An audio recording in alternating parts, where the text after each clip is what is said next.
Good Monday morning. Well, we are at the moment in Revelation of the great white throne judgment. To be honest, this isn't a moment that anyone wants to be a part of. But it starts like this in chapter 20, beginning with verse 11. And I saw a great white throne and him who was seated upon it, from whose presence earth and heaven fled away, and no place was found for them, for this heaven and earth are passing away. So in this moment, heaven and earth as we know it are going to completely pass away. And something new is going to come. And we'll talk about that later, so we're not going to get lost there. And I saw the dead, the great and small, standing before the throne, and books were opened. Then another book was opened, which is the book of life, and the dead were judged according to what they had done as written in the books. That is, everything they did while they were on earth. And the sea gave up the dead who were in it. So remember, I told you that during the 1,000-year reign, those that had died would not be brought to life. Well, they are now. And the sea gave up the dead who were in it, and death and Hades, the realm of the dead, surrendered the dead who were in them, and they were judged and sentenced, everyone according to their deeds. So there are two books. One is called the Lamb's Book of Life, which all the believers are written in, but this is called the Book of Life. Every name of every person ever born is in this book. However, those who have rejected Christ, who have looked at all the grace he ever offered, who have looked in the face of mercy undefinable, and rejected it still, their names have been blotted out of this book. Now, how do I know that? Because in the letters to the churches, this is what was said to the church of Sardis in Revelation 3:5.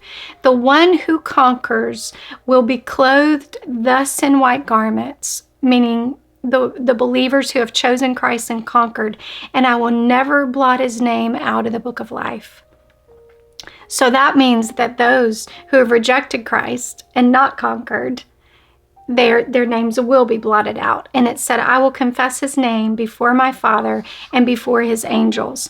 So here they stand with this book of life, imagine if you will, opened before the throne of God.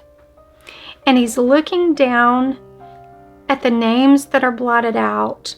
Now, believers have already received a judgment, if you will, but it's nothing but rewards.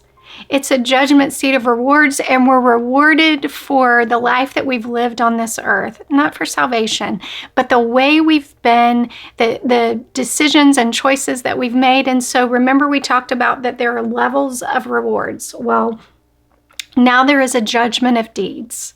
And so every decision made in this life matters, because what we reap, what we sow in this life, in this moment, it will be reaped. If we've sown to the flesh, then we're going to reap to the flesh.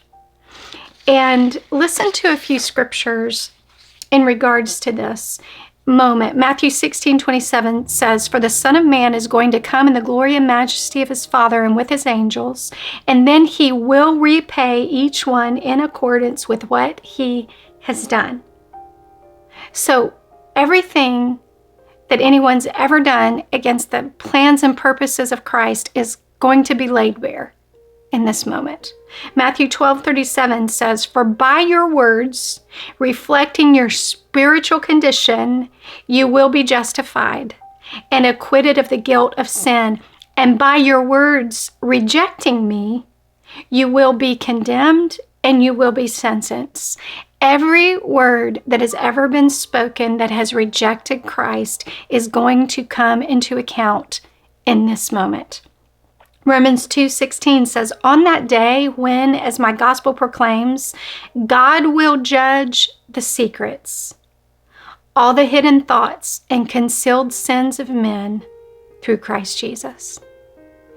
Every hidden thought, every sin man thought he had hidden away from God, in this moment is going to be revealed. Whew. Then Revelation continues in verse 14. Finally, then death and Hades, the realm of the dead, were thrown into the lake of fire. What does this mean? This means that death is no more. No one after this moment will ever know death. In this place of Hades, where people who have died in their sin without being believers in Jesus Christ have stayed until this moment when they've been brought back to receive their judgment, the actual holding place is needed no more. There's no more need for this place of Hades, and it too is thrown into the lake of fire. Wow, what an amazing thought. But it's also a sobering thought to believe that this moment of those who have rejected Christ, that every thought, every deed, every moment of rejection of mercy is going to be laid bare. Friends, there is a book of life, and my prayer for each one of us is that our names will not be blotted out of it.